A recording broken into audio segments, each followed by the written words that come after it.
Hello dear student, welcome back to the channel. आज हमारा lecture video रहेगा TGT PGT exam से related, जिसमें हमारा सब्जेक्ट है सिविक्स और हमारा टॉपिक है आज का कंपैरेटिव पॉलिटिक्स। इससे रिलेटेड PYQs आज के लेक्चर वीडियो में हम यहाँ पे सॉल्व करेंगे। So let's begin with our question series. Questions solve करने से पहले मैं एक इन्फॉर्मेशन दे दूँ। चैनल पे UGC net paper 1 paper 2 political science की प्रिपरेशन कराई जा रही है। अगर आप इस एग्ज़ाम की प्रिपरेशन कर रहे हैं और दिसंबर 2025 के लिए प्रिपेयर करना चाहते हैं तो आप चैनल को लाइक, सब्सक्राइब और शेयर करें और चैनल से कनेक्टेड रहें। आपको UGC नेट पेपर 1 पेपर 2 से related PYQs plus theory based lecture इस चैनल पर मिलेंगे। Let's begin with our question series. हमारा फर्स्ट क्वेश्चन है, तुलनात्मक राजनीति में पॉलिटिकल सिस्टम का सिद्धांत किसने दिया? तुलनात्मक राजनीति में पॉलिटिकल सिस्टम का सिद्धांत किसने दिया? हमारे ऑप्शंस है A Gabriel Almond, B David Easton, C Max Weber, D Karl Marx. तो इसका सही आंसर है B David Easton. B is the right answer. David Easton ने राजनीति को एक सिस्टम के रूप में देखा, जिसमें उन्होंने इनपुट, जिसमें दो चीज़ें हैं, मांग और समर्थन, और आउटपुट निर्णय और कार्य होते हैं।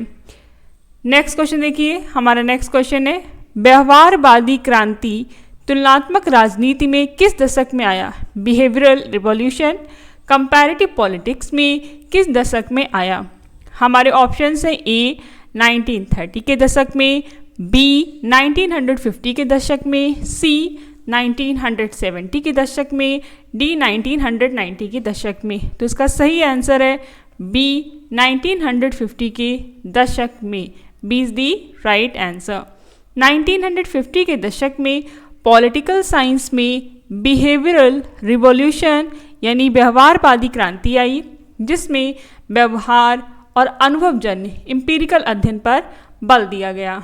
नेक्स्ट क्वेश्चन देखिए, तुलनात्मक राजनीति का मुख्य कार्य क्या है? तुलनात्मक राजनीति का मुख्य कार्य क्या है?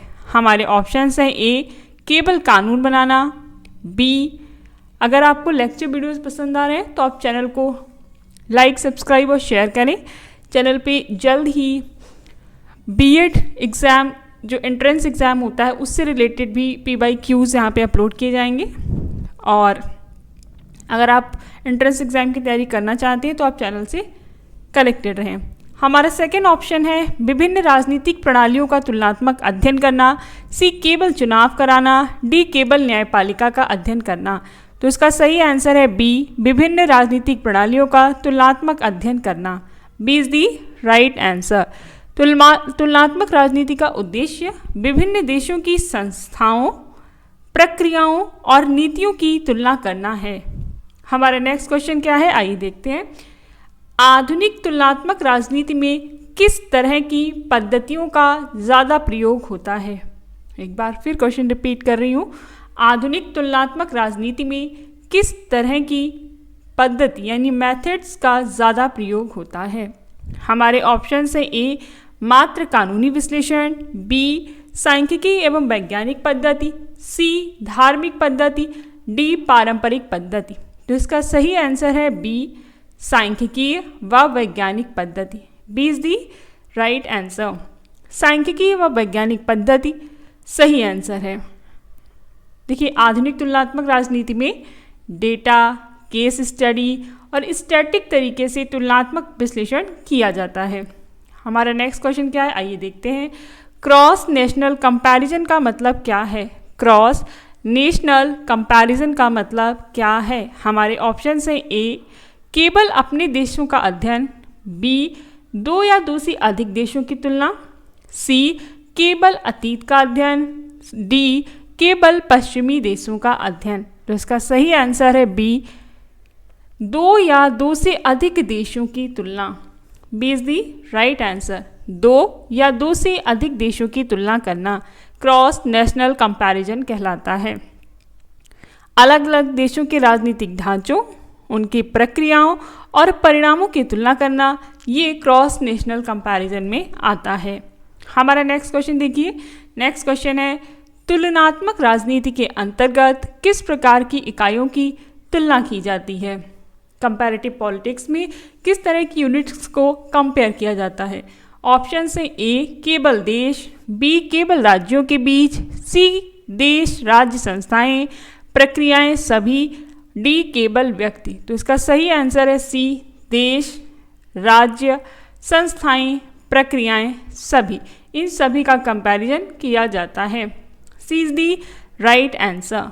नेक्स्ट क्वेश्चन देखिए, बिहेवियरलिस्ट दृष्टिकोण में यानी व्यवहारवादी दृष्टिकोण में किस चीज़ पर बल दिया गया है? हमारे ऑप्शन है ए औपचारिक संस्थाओं पर, बी नियमों पर, सी व्यक्तियों के व्यवहार पर, डी केवल संविधान पर। तो इसका सही आंसर है सी व्यक्तियों के व्यवहार पर। सी is the right answer. Behaviouralist दृष्टिकोण में राजनीतिक व्यवहार का वैज्ञानिक और अनुभवजन्य अध्ययन महत्वपूर्ण माना गया है। हमारा नेक्स्ट क्वेश्चन देखिए, पॉलिटिकल कल्चर की संकल्पना किसने दी? पॉलिटिकल कल्चर की संकल्पना किसने दी? हमारे ऑप्शन है ए ग्रैबियल आमंड और Sidney Verba, B Karl Marx, C Plato, D अरस्तु। तो इसका सही आंसर है ए ग्रैबियल आमंड और सिडनी वर्बा। इन्होंने राजनीतिक संस्कृति की व्याख्या की जो नागरिकों के दृष्टिकोण और आचरण को दर्शाती है।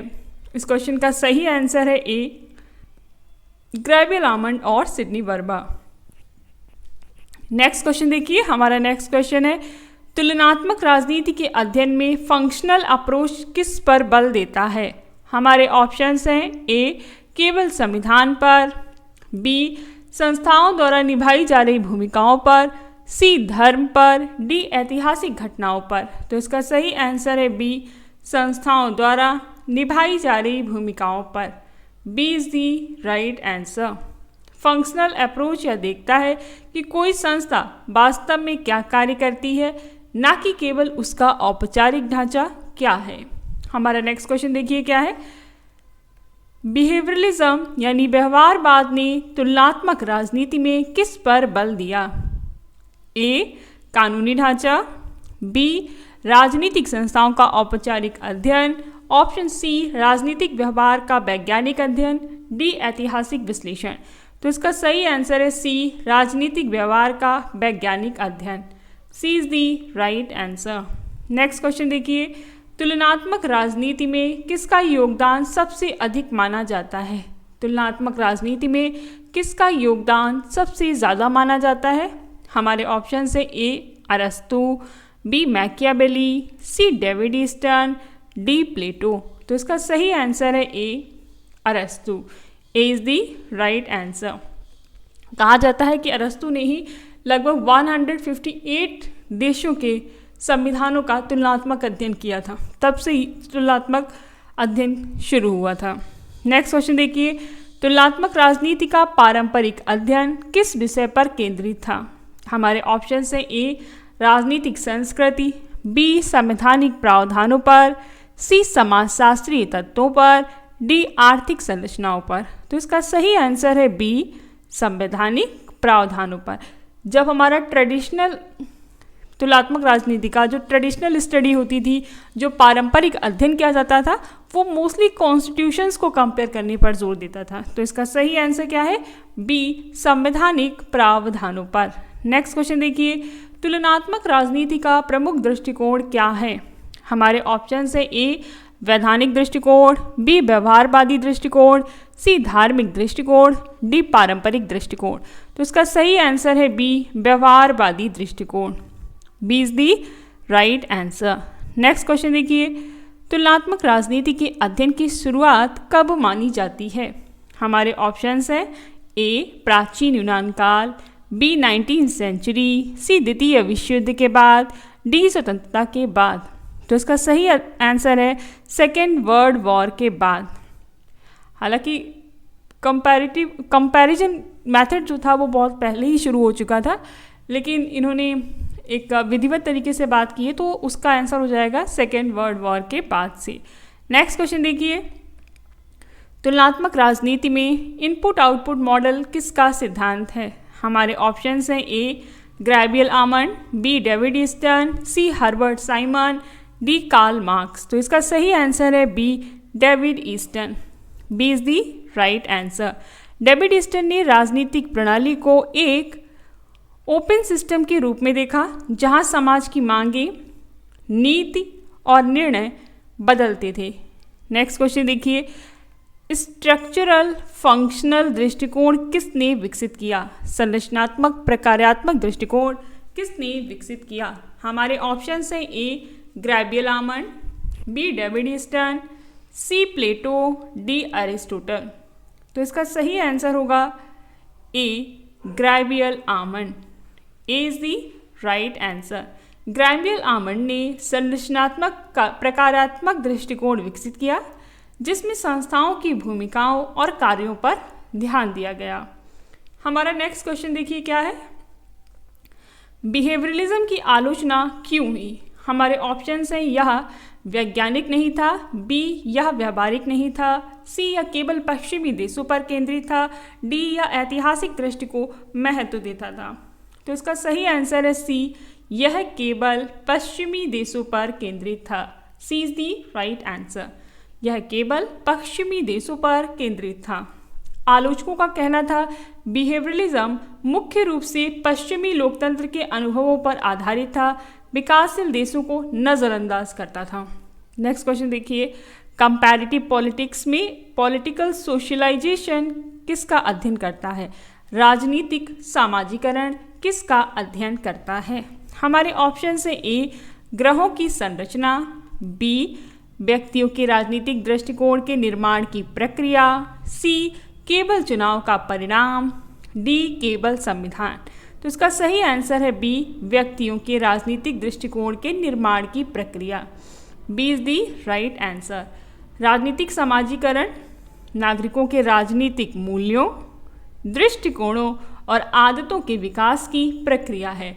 नेक्स्ट क्वेश्चन देखिए, स्ट्रक्चरल फंक्शनलिज्म दृष्टिकोण सबसे पहले किस पुस्तक में लोकप्रिय हुआ?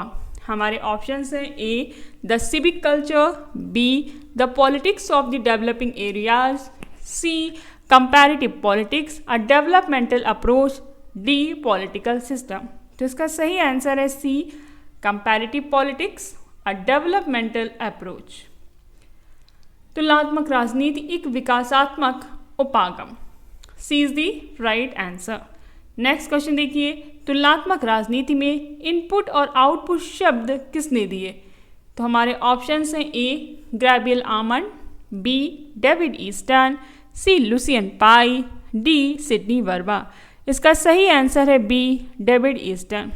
B is the right answer. Next question देखिए, तुलनात्मक राजनीति में किसने पॉलिटिकल सिस्टम को सिस्टम ऑफ इंटरैक्शन कहा?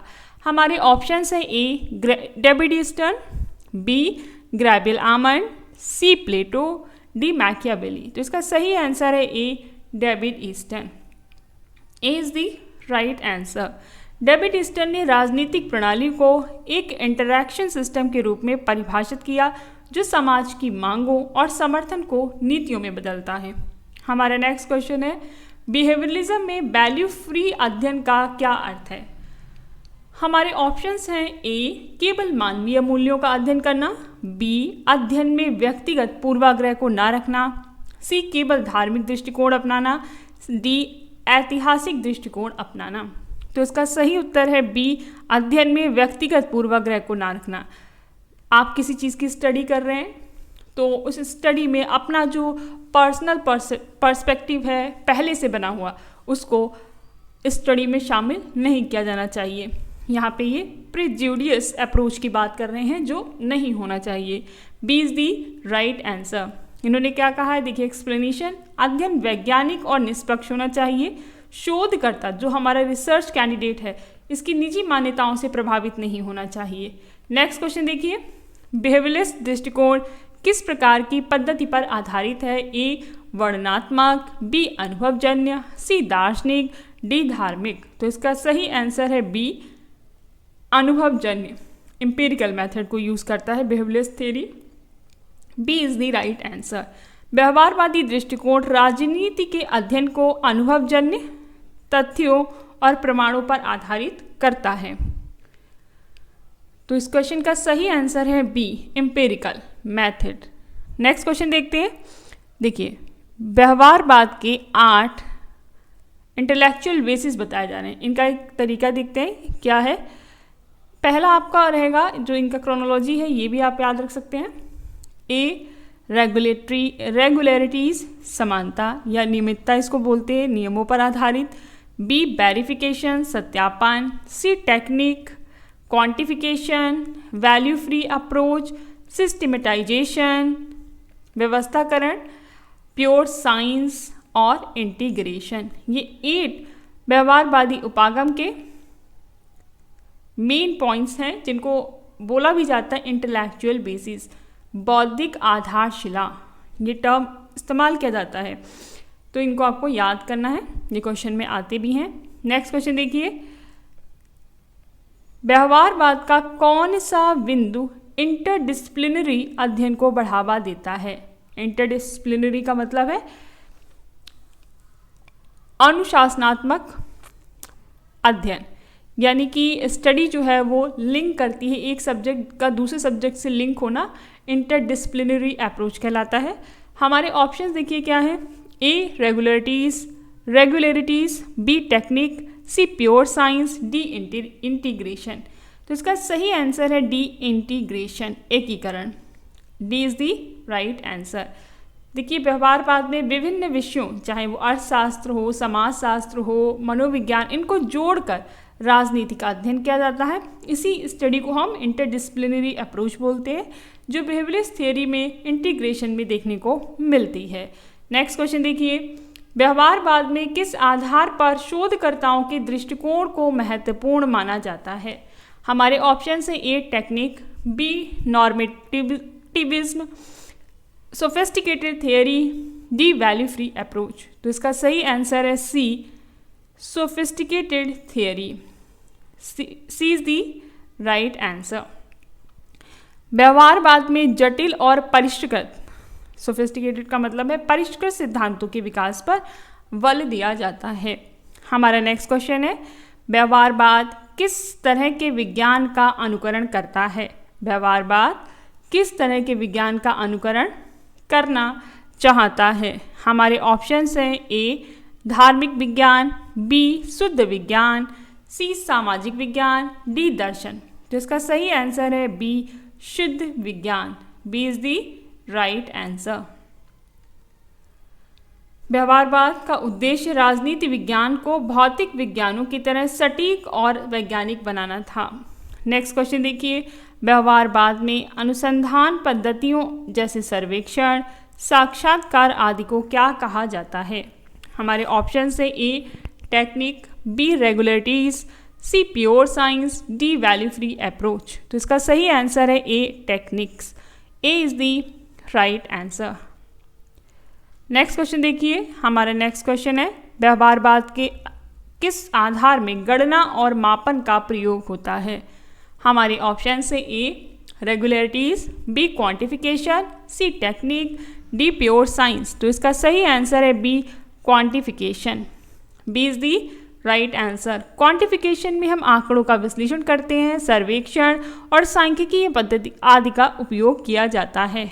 नेक्स्ट क्वेश्चन है हमारा, व्यवहारवाद का कौन सा आधार समान पैटर्न और नियम खोजने पर बल देता है? व्यवहारवाद का कौन सा आधार समान पैटर्न और नियम खोजने पर बल देता है? हमारे ऑप्शन है A, regularities, B, value free approach, C, techniques, D, pure science. तो इसका सही आंसर है A, regularities. A is the right answer.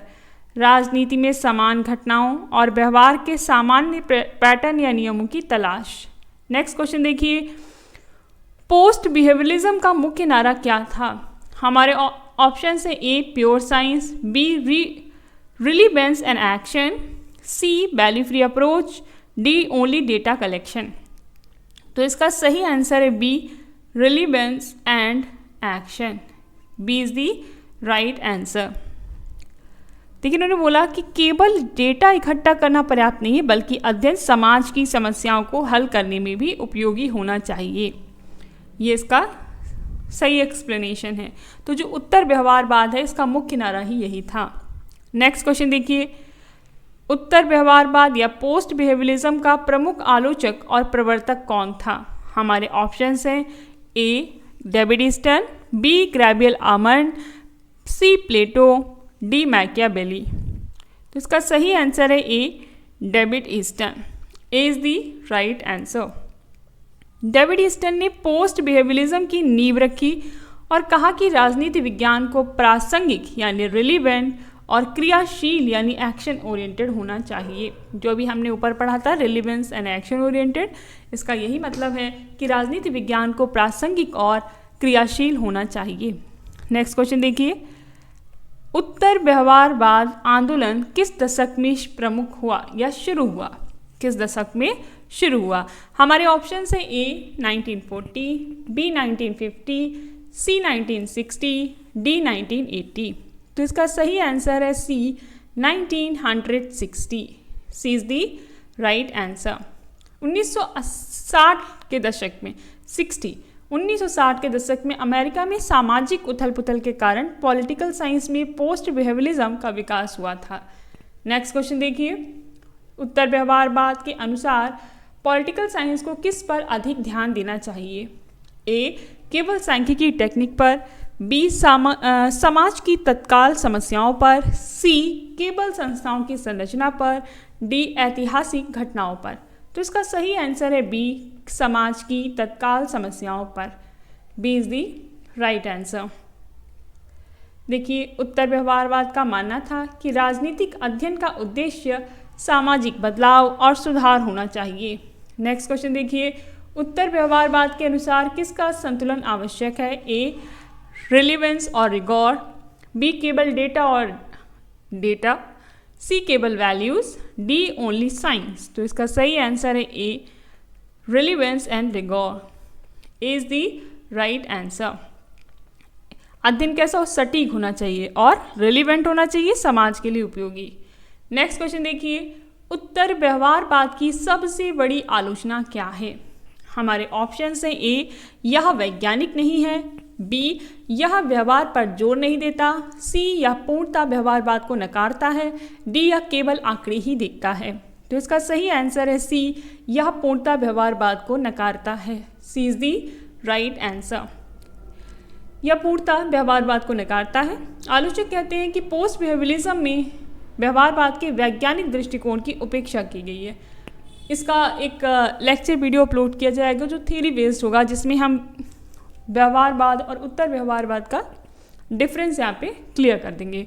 Next question देखिए, पोस्ट बिहेवियरिज्म में एक्शन ओरिएंटेशन का अर्थ क्या है? हमारे ऑप्शंस है ए केवल विचार करना, बी निष्क्रिय रहना, सी समाज में बदलाव के लिए सक्रिय होना, डी केवल आंकड़ों को प्रकाशित करना।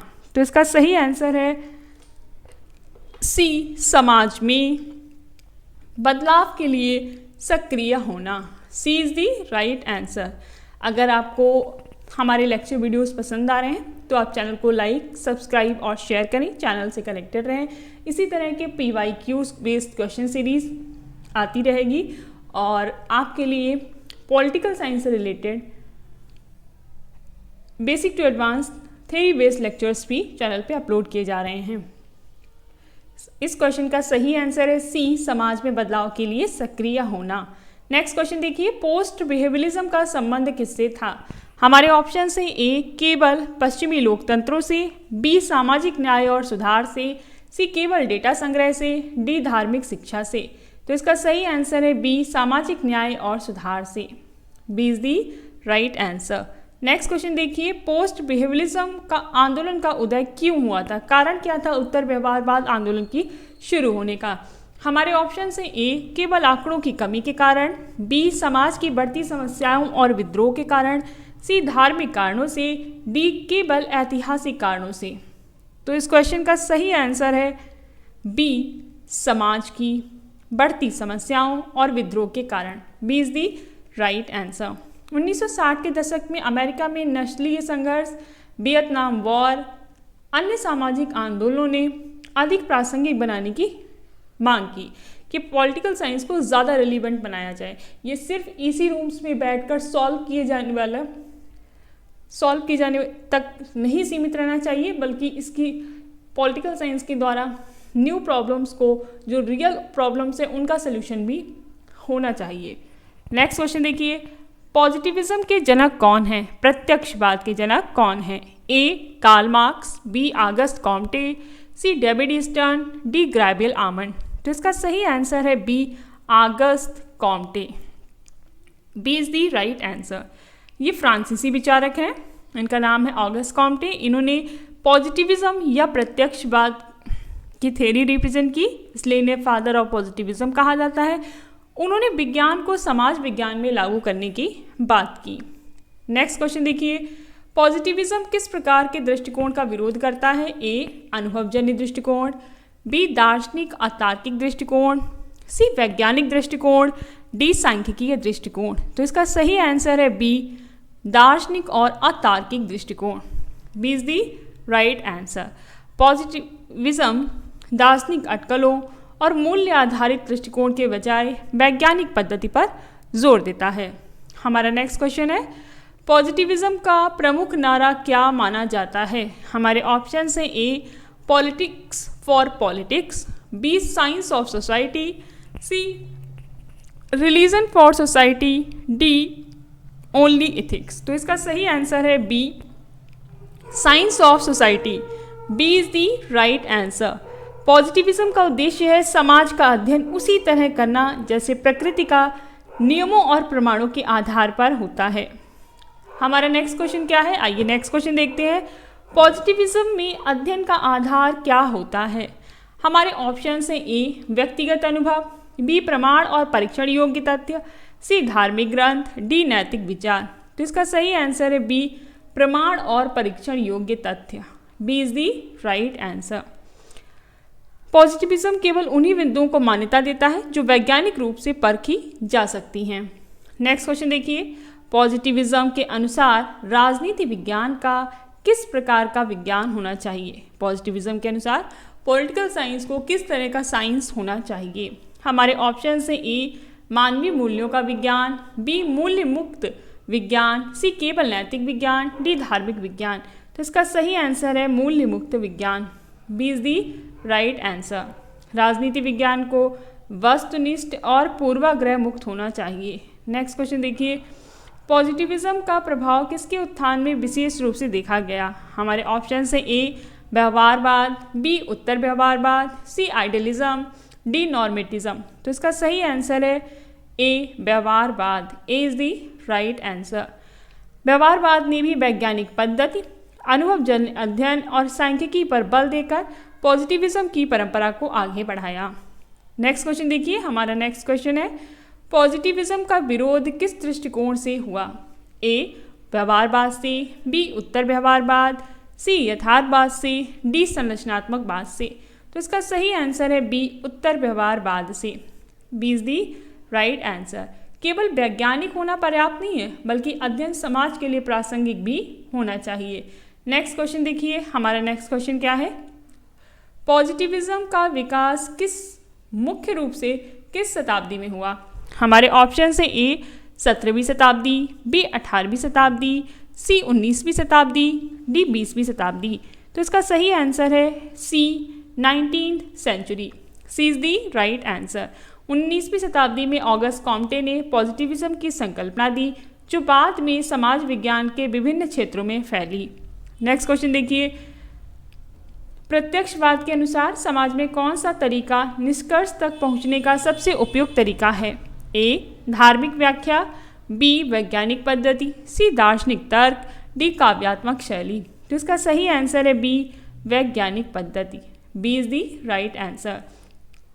पॉजिटिविज्म अनुभवजन्य प्रमाणों और वैज्ञानिक तरीकों से निष्कर्ष निकालने पर बल देता है। आज का हमारा लेक्चर वीडियो समाप्त होता है। Thank you for watching till and. अगर आपको लेक्चर वीडियोस पसंद आ रहे हैं तो आप चैनल को लाइक, सब्सक्राइब और शेयर करें। चैनल से कनेक्टेड रहें। UGC net paper 1 paper 2 political science की अगर आप प्रिपरेशन करना चाहते हैं तो चैनल को सब्सक्राइब करें और चैनल से कनेक्टेड रहें। अभी हम हाल ही में UGC नेट पेपर 1 और पेपर 2 की theory based lecture videos upload करने वाले हैं और आप दिसंबर 2025 की प्रिपरेशन के लिए चैनल से कनेक्ट हो सकते हैं। तो चैनल को सब्सक्राइब करें और जैसे ही नोटिफिकेशन आए आपके पास, आप लेक्चर देखकर अपनी तैयारी स्टार्ट कर सकते हैं। Thank you for watching till and.